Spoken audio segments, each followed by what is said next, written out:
Hola, soy Matt Anderson, gerente de productos de soluciones 3D aquí en Roland DGA, y hoy quisiera presentarles la MDX50 de Roland.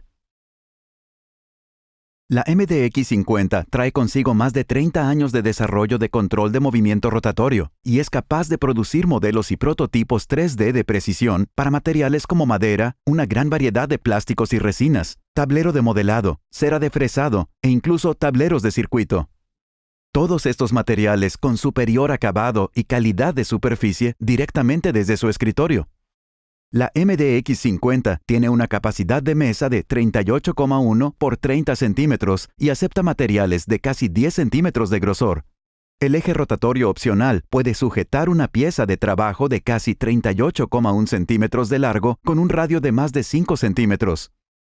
La nueva MDX50 incluye de forma estándar un cambiador automático de herramientas de 6 posiciones que evita que el operador pierda tiempo cambiando herramientas por su cuenta. Este es un cambiador de herramientas mecánico que elimina la necesidad de aire comprimido. El usillo de 15.000 revoluciones por minuto, reemplazable por el usuario, reduce el tiempo de inactividad y puede impulsar herramientas con vástago de 1/4 de pulgada o 1/8 de pulgada. Para mantener su escritorio libre de polvo y residuos, cada MDX50 también incluye de forma estándar una cubierta de seguridad integrada y un cajón para recolección de virutas. Con su panel de control integrado, pantalla de fácil lectura y luces de estado codificadas por color, la MDX50 es muy fácil de configurar y operar. La función de control virtual vPanel ofrece una gama de funciones de configuración, calibración y gestión de ciclo de vida de herramienta. Debido a que los modelos 3D pueden tomar horas en producirse, vPanel incluso envía alertas vía email para mantenerle informado del estado del fresado. Usted no necesita de mucha experiencia para usar una MDX50, ya que cada fresadora viene con SRP Player, el intuitivo software CAM de Roland.